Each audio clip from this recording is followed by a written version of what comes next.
하나님께서 이 세상을 만드시고 최초로 만드신 기관이 바로 가정입니다. 우리가 순간적으로 생각해 보면 교회라고 하는 공동체, 교회의 기관을 먼저 만들었겠다 그런 생각을 하실지 모르지만 사실 가정을 먼저 만드셨습니다. 제일 먼저 남자를 창조하시고 바로 여자를 만드신 다음 창세기 1장 28절에 하나님이 그들에게 복을 주시며 하나님이 그들에게 이르시되 생육하고 번성하여 땅에 충만하라. 땅을 정복하라. 바다의 물고기와 하늘의 새와 땅에 움직이는 모든 생물을 다스리라 하시니라. 그렇게 말씀합니다. 우리는 이것을 보통 문화 명령이다 그렇게 말을 합니다. 이어서 창세기 2장에 넘어가서 이제 아담을 만든 다음 바로 그의 갈빗대를 가지고 바로 아내를 만들게 되어지는데, 그 아내를 만든 다음 아담에게 올 때에 아담이 창세기 2장 23절에 보면 이렇게 고백을 합니다. 이는 내 뼈 중에 뼈요 살 중에 살이라고 그렇게 고백을 하는 걸 봅니다. 그리고 하나님이 선언하죠. 창세기 2장 24절에 이러므로 남자가 부모를 떠나 그의 아내와 합하여 둘이 한 몸을 이룰지로다. 그렇게 하나님이 선언하시는 것을 보게 되어집니다. 그것을 하나님이 하신 최초의 주례사다 그렇게 보통 표현을 합니다.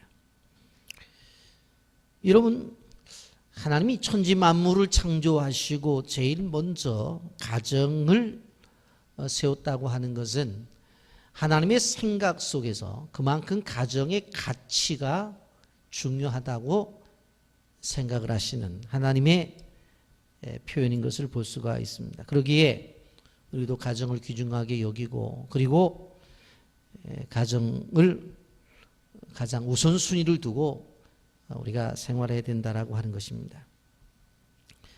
여러분, 밀레가 그린 만종이라고 하는 그림이 있습니다. 이 처음 밀레가 그리게 되어질 때는 이 종이값하고 이 물감 값 계산해 보니까 $70 정도밖에 되지 않는 그러한 그림이었습니다. 근데 한 미국인이 그 그림을 보고 탐복해서 그 그림을 $125,000에 그것을 사가지고 갑니다. 근데 그것을 알고서 프랑스의 사람들이 그 그림을 빼앗길 수가 없다. 그래서 다시 본국에 찾아와야 되겠다는 생각을 가지고 $150,000를 주고 그것을 사갖고 와서 루브르 박물관에 전시를 하게 됩니다. 그렇다고 한다면 이 밀레가 그린 이 만종이라고 하는 이 그림의 가치가 얼마나 귀중하길래 이렇게 $70밖에 되지 않는 재료비가 그렇게 그렸는데 미국에서 사가고 그것을 또 설득해서 프랑스에서 또 가지고 그것을 세계적인 박물관에 걸어 놨겠느냐. 사실 이 그림에는 세 가지의 중요한 바로 아름다움이 있습니다. 첫째는 가정의 아름다움입니다. 여러분, 그 그림 속에서 보는 것처럼 남편과 아내가 일을 끝내고 석양이 지는 그 현장 속에서 기도하는 모습입니다. 남자 혼자 일하는 것이 아니라 여자 혼자 일하는 것이 아니라 함께 일을 해요. 가정의 아름다움입니다. 두 번째는 노동의 아름다움입니다. 다른 사람들이 생각할 때는 뭐 논을 메고 밭을 메는 것이 뭐 대단하다고 생각해요. 그러나 이 부부가 함께하면서 이 노동의 신성함을 그 그림에서 보여주고 있어요. 그 세 번째로는 신앙의 아름다움입니다. 해가 지는 그 현장 속에서 남편과 아내가 일을 끝내면서 어떻게 거기서 두 손을 모으고 기도를 하고 있는 거예요. 그 그림을 바라보면서 사람들이 단순한 그림이 아니라 그 그림 속에는 가정이 가지고 있는 아름다움, 그리고 그 노동에 대한 아름다움, 그리고 더 나아가서 신앙의 아름다움이 그 속에 담겨져 있다고 하는 그 생각을 가지면서 그 가치를 인정해서 그렇게 고가의 그 가정이 그 그림이 매입이 된 것입니다. 여러분 그렇다고 한다면 내가 거하고 있는 가정은 도대체 어떤 가정인가? 여러분 사람들은 육체가 건강하냐 건강하지 못하냐에 대한 관심을 갖고 있는데 사실 우리가 오늘을 살아가면서 생각해 봐야 되는 것은 그 가정의 건강상에 대해서 생각을 해 봐야 된다라고 하는 것입니다. 근데 가정의 건강이라고 하는 것은 육체의 건강과는 좀 다릅니다. 가정의 건강은 관계를 통해서 이루어지는 것입니다. 남편과 아내의 관계, 부모와 자녀의 관계, 그 관계를 통해서 그 가정이 건강하냐 건강하지 않느냐를 평가할 수 있다라고 하는 것입니다. 근데 그러한 건강한 가정에 대해서 성경이 이야기를 하는데 그 성경 속에서 오늘 시편 128편은 정확하게 그러한 가정에 대해서 이야기를 하고 있습니다.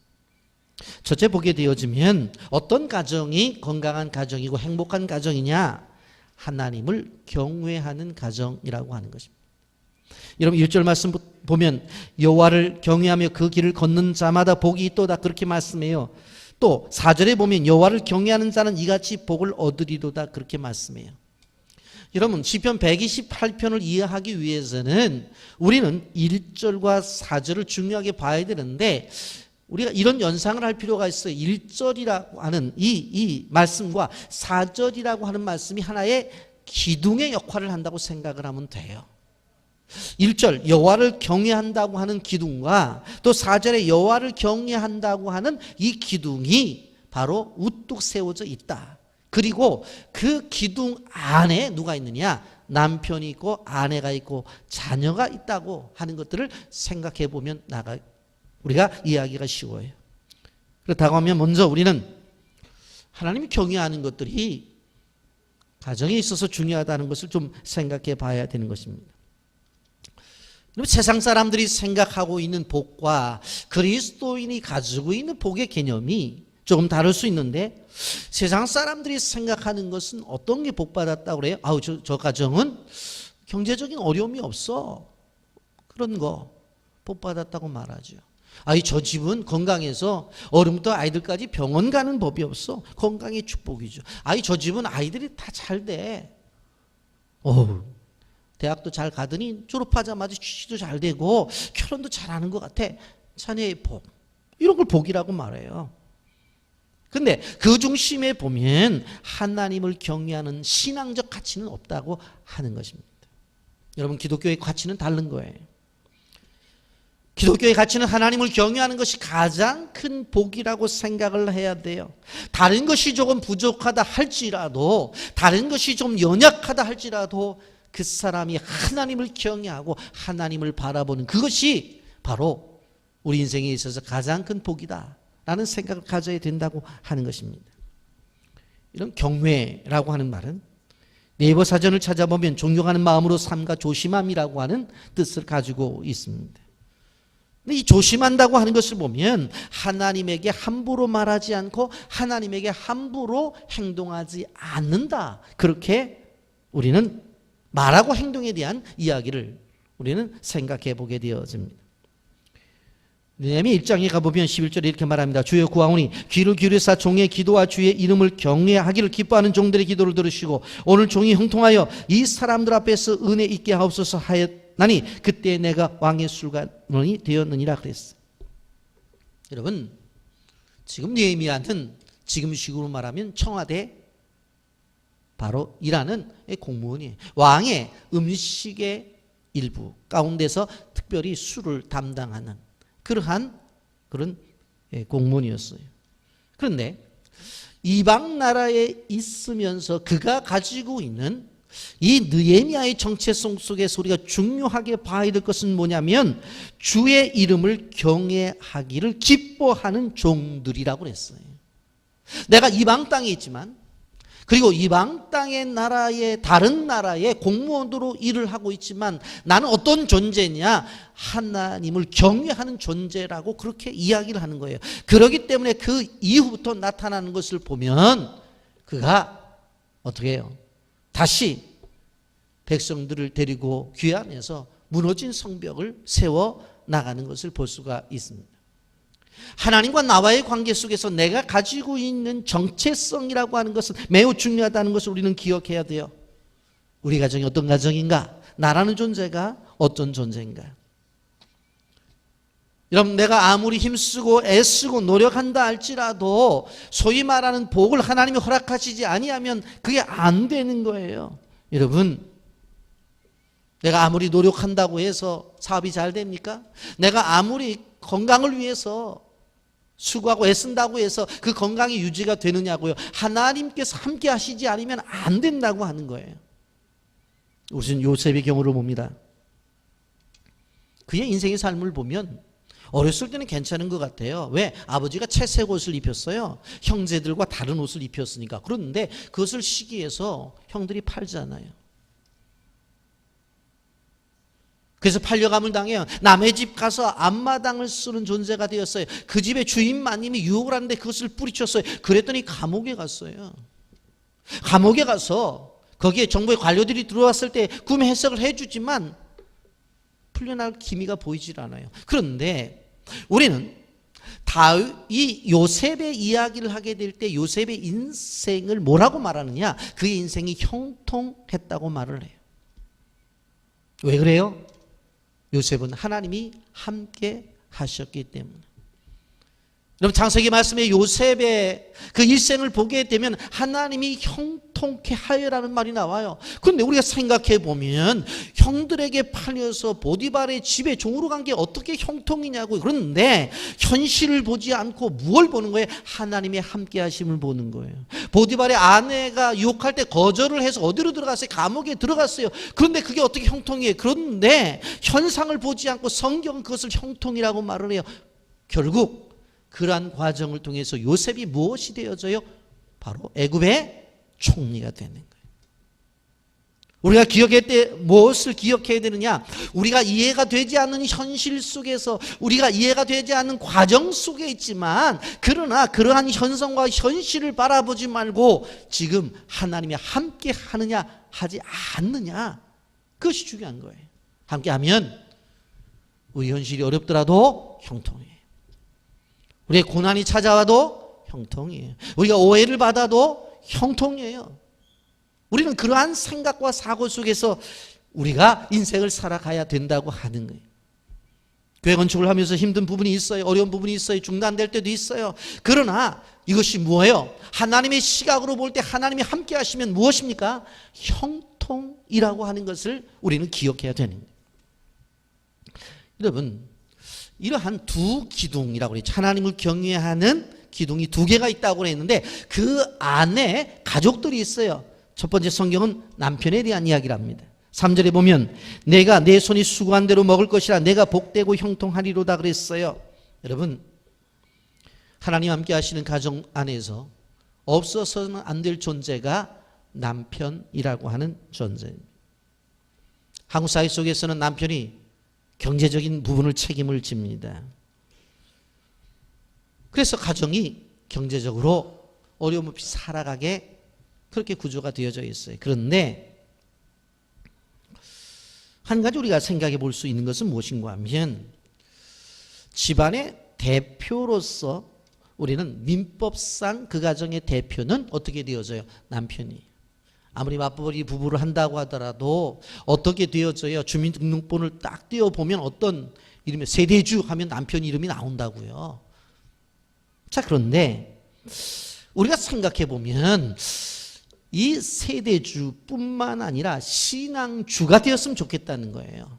그런데 많은 경우에 가정을 책임지는 바로 민법상의 주인, 가장 노릇을 하는데 신앙주는 안 되는 것들을 볼 수가 있어요.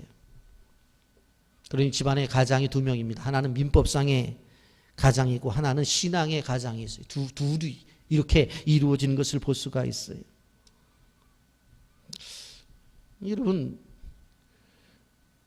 교회 안에도 이런 가정들이 있어요. 여러분,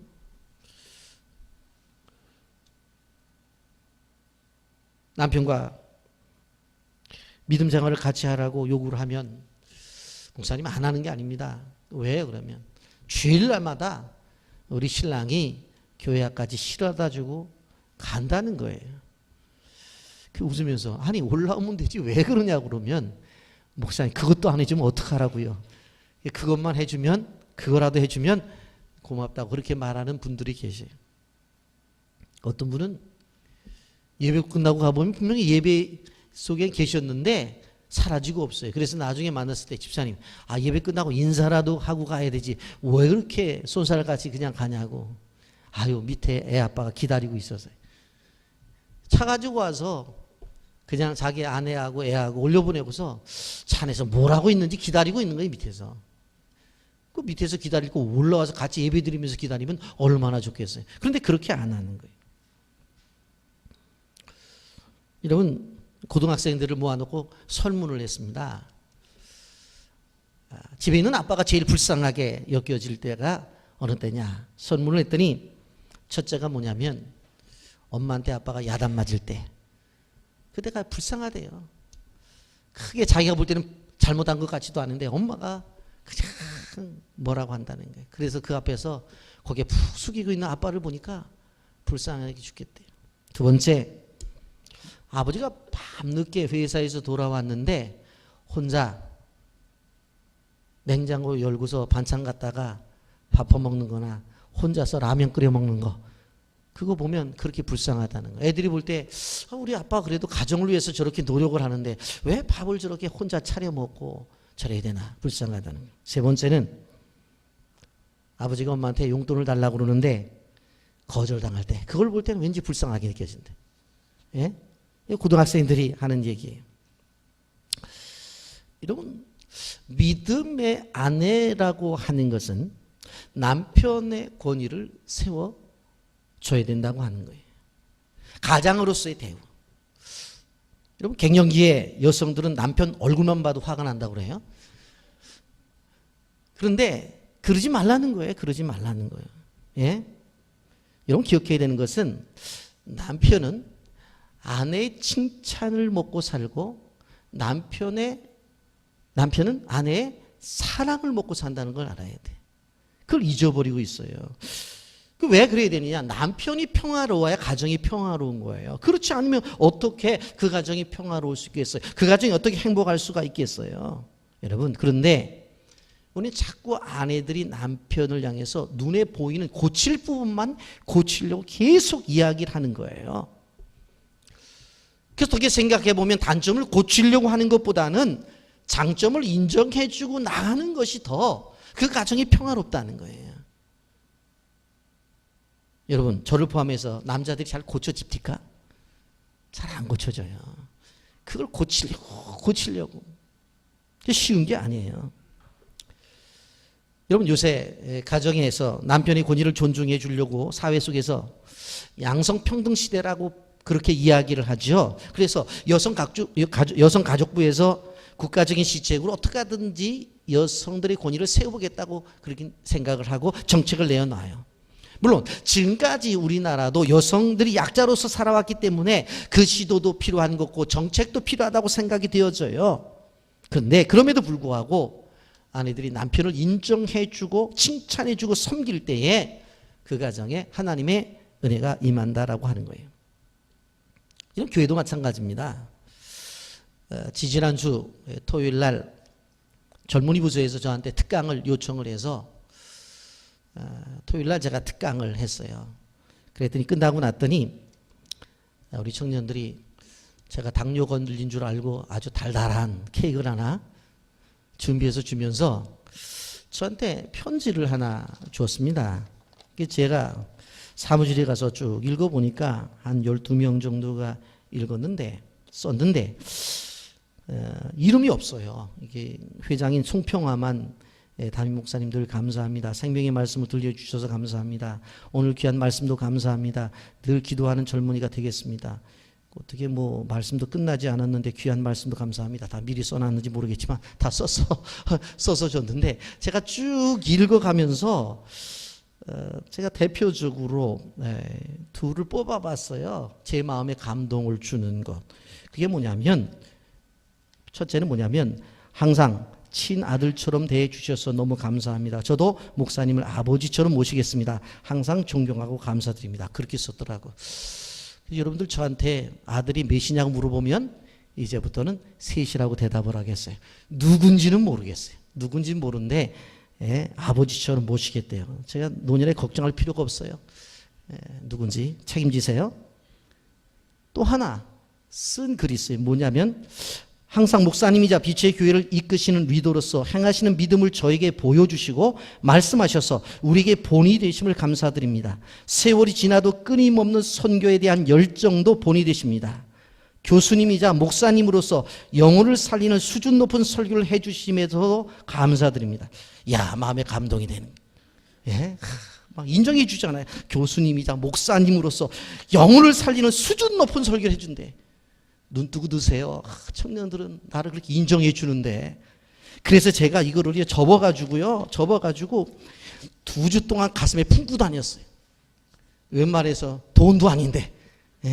돈도 아닌데. 여러분, 기분 좋으니까 그러잖아요. 인정해 준다는 것이 그만큼 귀중한 거예요. 인정해 준다는 거. 여러분, 성경을 보게 되어지면 아브라함이 결혼 생활에서 승리를 하잖아요. 그래서 아브라함의 가문이 생기는 거예요. 그가 뭐 잘못했잖아요. 자기 부인을 누이라고 하고 속이고 막 그랬거든요. 그런데도 끝까지 어떻게 해요? 바로 아브라함의 아브람됨으로 바로 그의 아나 사라가 끝까지 지켜줘요. 이삭도 마찬가지입니다. 야곱도 마찬가지, 요셉도 마찬가지예요. 영적인 가장으로서 세워져 나가게 되어질 때에 믿음의 가문들이 세워져 나갔다고 하는 것을 우리는 기억해야 됩니다.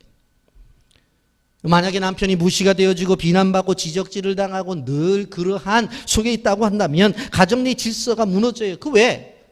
바로 그 자녀들이 바라볼 때 아버지의 권위를 어떻게 인정을 하겠어요? 여러분, 하나님을 경외하는 여성들은 남편에 대한 권위를 인정해 주는 너그러움이 있어야 된다라고 하는 것입니다. 두 번째 생각해 보는 것은 바로 행복한 가정은 아내의 소중성을 인정해 줘야 된다고 하는 것입니다.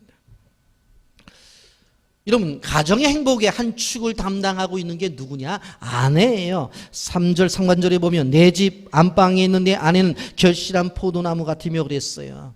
안방에 있는데 그것이 결실한 포도나무예요. 결실한 포도나무라고 하는 것은 포도 열매가 맺어져 있다는 거죠. 여러분, 포도나무에 시간 포도 열매가 맺혀져 있다고 하는 것은 보는 사람들로 하여금 뭘 느끼게 될까요? 싱그러움과 행복을 느끼게 하는 거예요. 그것을 갖다 포도즙을 담그든지 그것을 갖다 먹을 때 무슨 느낌이 들어요? 너무나 즐겁잖아요. 여러분, 그런데 내실에 있다고 그렇게 말하고 있어요. 아이들이 학교 갔다가 돌아와서 제일 먼저 찾는 게 누구예요? 엄마 찾아요. 물론 엄마를 통한 밥을 찾고 엄마를 통한 용돈을 찾겠죠. 그런데 먼저 엄마를 찾는 거예요. 여러분, 잠언서 31장에는 이러한 여인을 현숙한 여인이라고 그랬어요.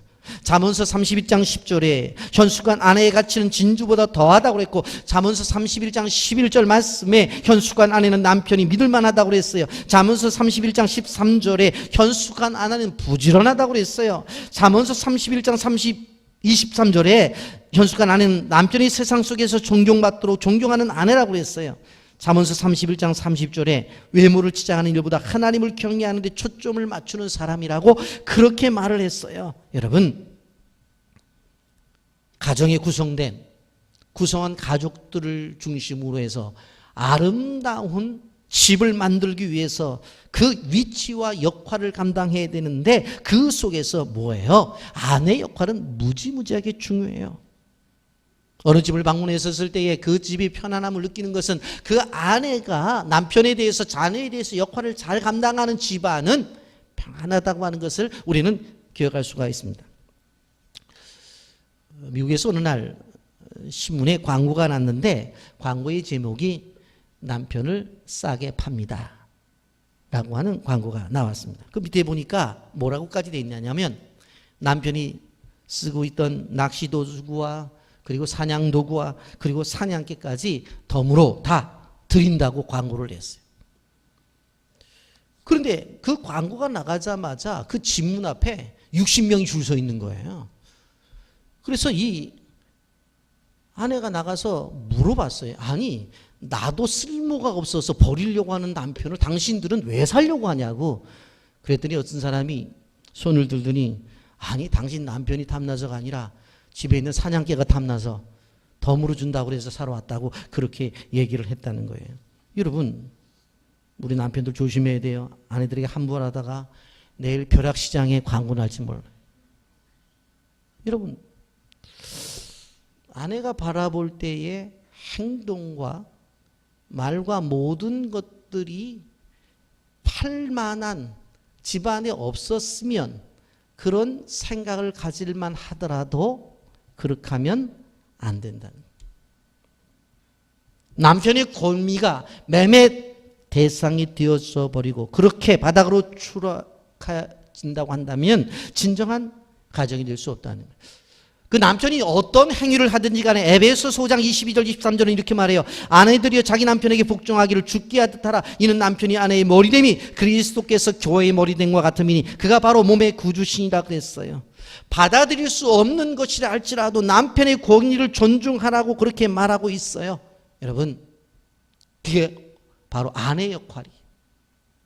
여러분, 로마가 세계를 지배할 당시에 유명한 두 여인이 나타납니다. 하나는 바로 참회록을 쓴 어거스틴의 어머니 모니카이고 다른 한 사람은 네로 황제의 어머니인 아그리피나라고 하는 여인입니다. 네로 황제의 어머니였던 아그리피나는 어떻게 했는 줄 아세요?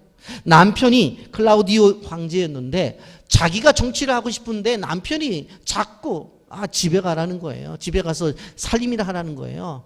화가 났어요. 그래가지고는 내 아들이 왕이 되면 내가 섭정을 할 수 있겠다. 그래서 남편 클라우디오를 죽여버려요. 남편. 그리고는 자기 아들을 왕으로 세워요. 그게 네로예요. 그런데 얼마 안 있다가 자꾸 참견하니까 아들이 엄마를 죽여버려요. 아들이 엄마를 죽여버려요. 정작 남편을 죽이고 자기가 정치를 하려고 생각해서 남편을 죽이고 아들을 세웠는데 그 아들이 자기 엄마를 죽여버렸다. 그런데 그 당시에 모니카라고 하는 여인이 있습니다. 어거스틴이라고 하는 아들을 소위 성자로 만든 여인입니다. 늘 술 먹고 늘 남봉된 일들을 했었어요.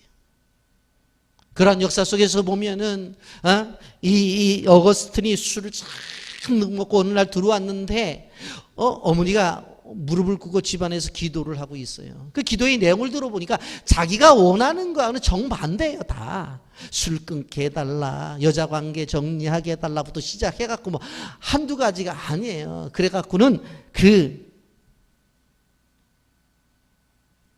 모니카를 어거스틴이 발로 차버려요. 그 나이가 40대 때까지 그래요. 40대 때까지. 그런데 결국은 어떻게 되어집니까? 바로 그의 기도가 응답이 되어져요. 이런 기독교 역사 속에서 기독교 교리를 가장 훌륭하게 정리한 사람이 사도 바울 이후에 누구냐면 어거스틴이라는 사람이에요.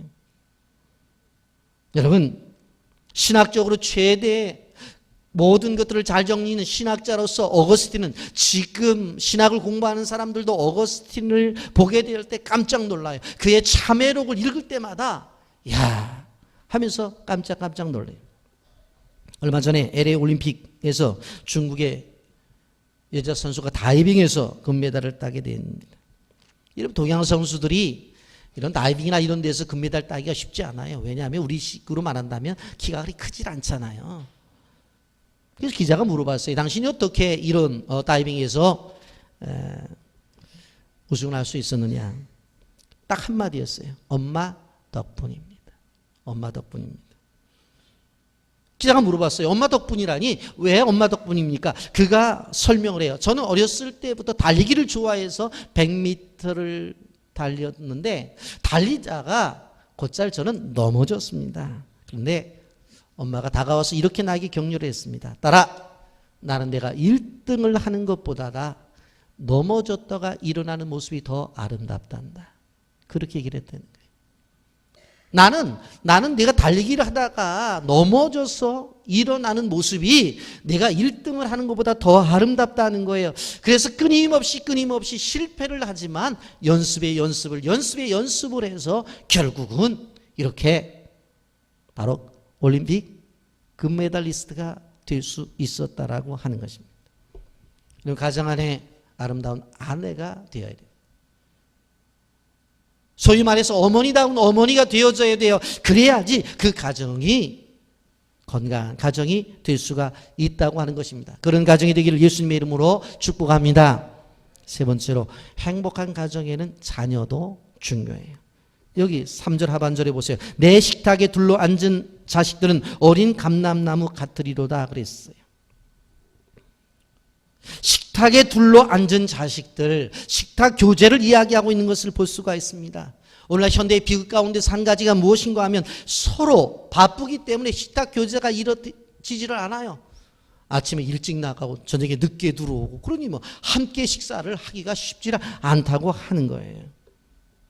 한마디로 말하면 집이 기숙사가 되어버리고 말았어. 근데 유대인들은 그렇지 않아요. 유대인들은 이 식탁이 무지하게 중요해요. 그곳에서 바로 가르침이 있고 그 속에서 교제가 이루어지기 때문에 그래요. 오늘 본문에 보면 내 식탁에 둘러앉은 자식들은 어린 감람나무 같으리로다 그랬어요. 여러분, 감람나무에서 열매가 맺어지죠.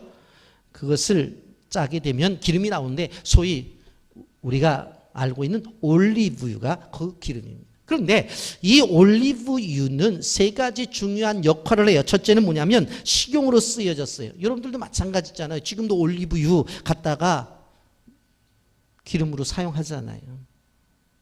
두 번째, 등불용으로 사용했어요. 그것을 가지고 심지를 만들어서 불을 비치면 빛이 났어요. 세 번째, 약용으로 쓰여졌어요.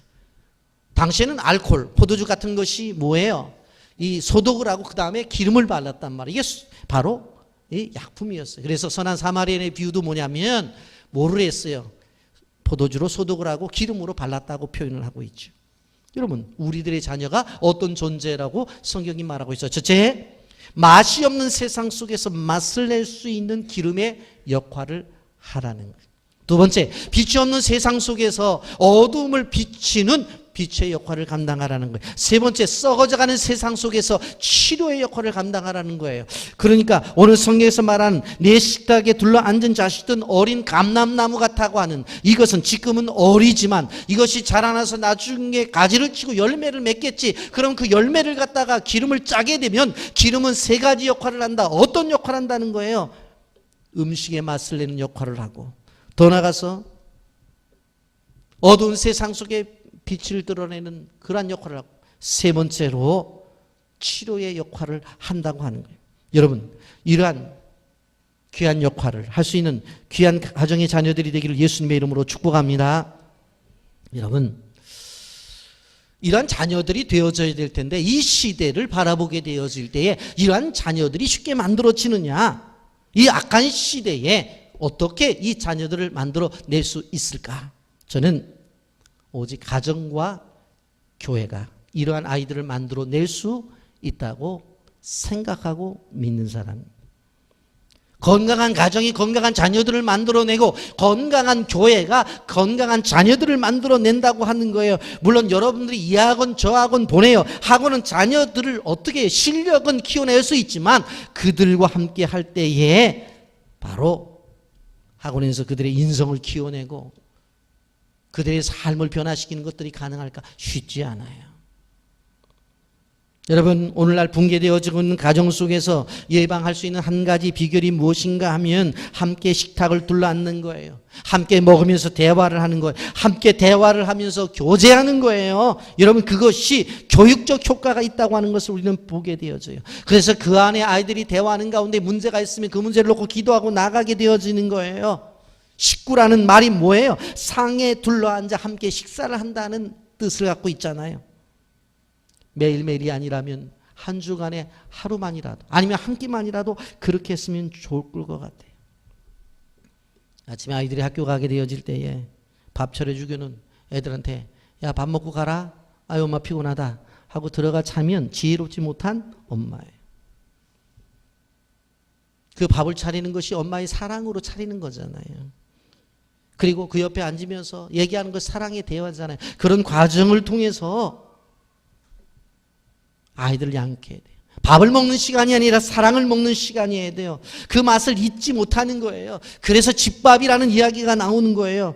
그리고 본문은 내 식탁에 둘러앉는 자식들이라고 말을 해요.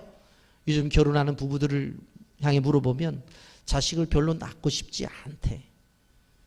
나도 하나만 낳고 싶다고 하는 거예요. 물론 아이가 하나일 때 가지는 유익도 있습니다. 없는 거 아니에요. 그러나 성경은 생육하고 번성하라고 그렇게 말하고 있는 것을 우리는 기억해야 돼요.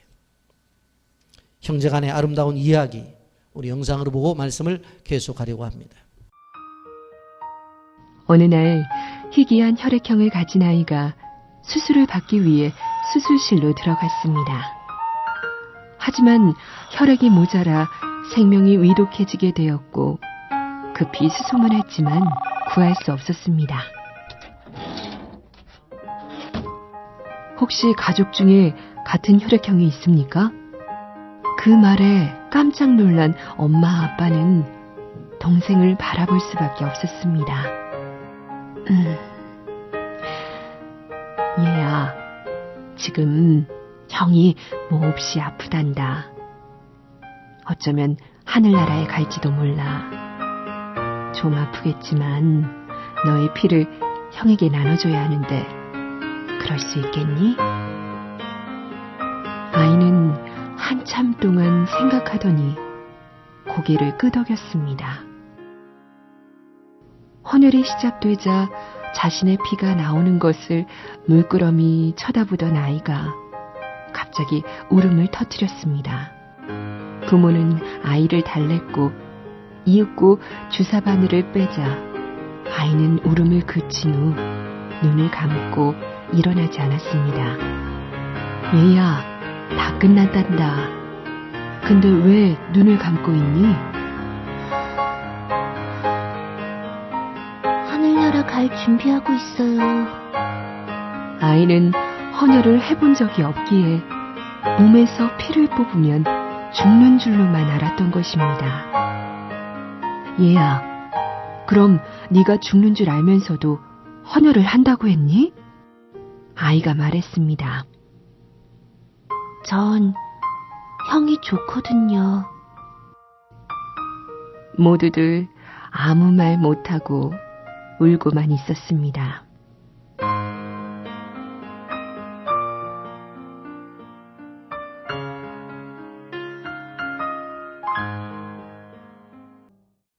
형제가 있을 때 가능한 모습이라고 생각이 되어집니다.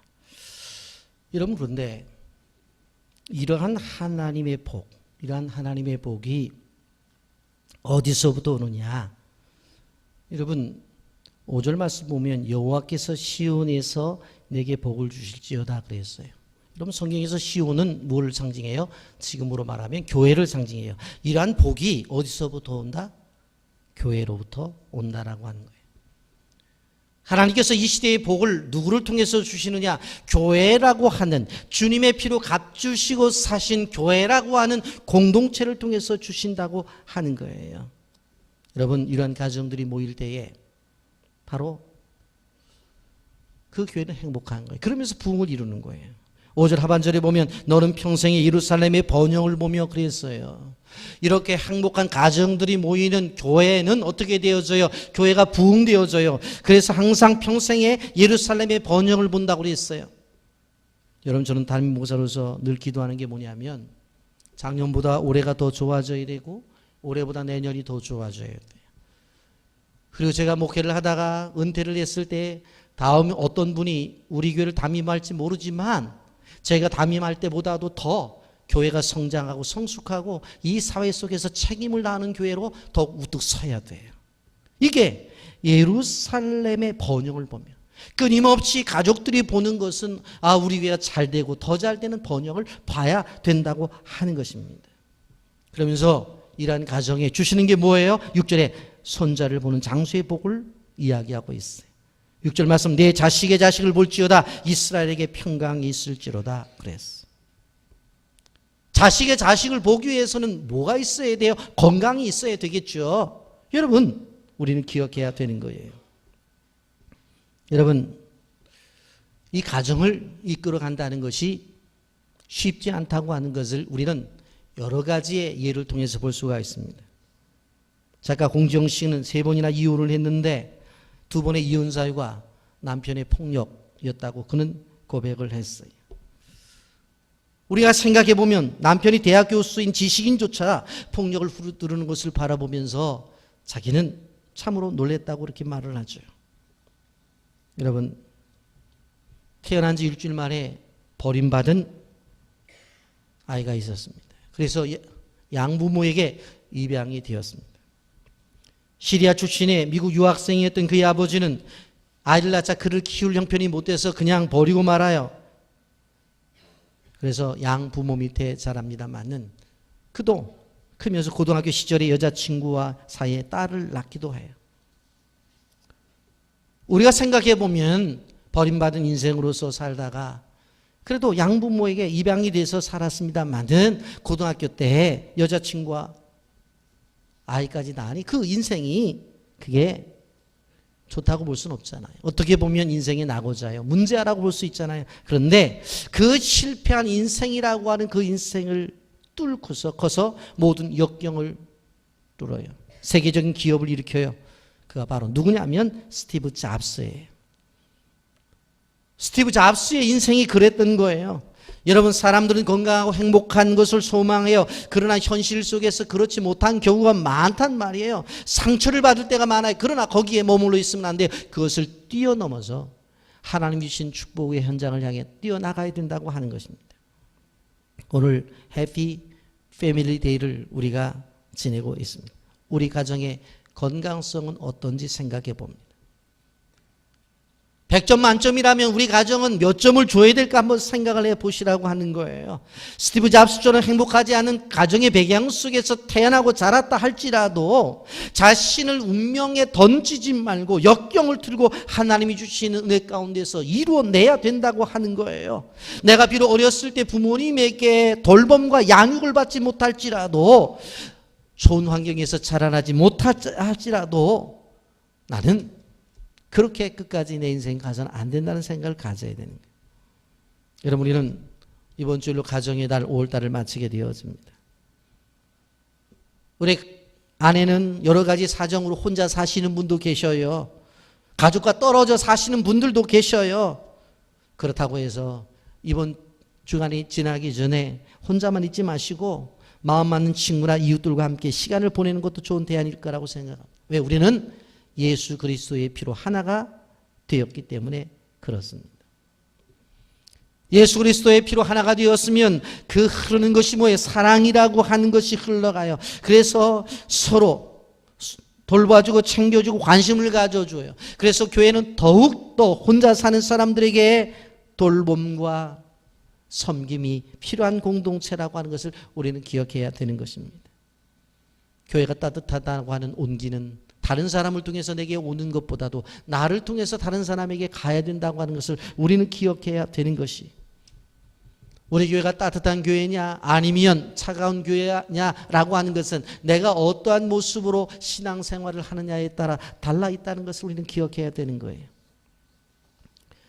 여러분, 신조어 가운데서 워라벨이라고 하는 신조어가 있습니다.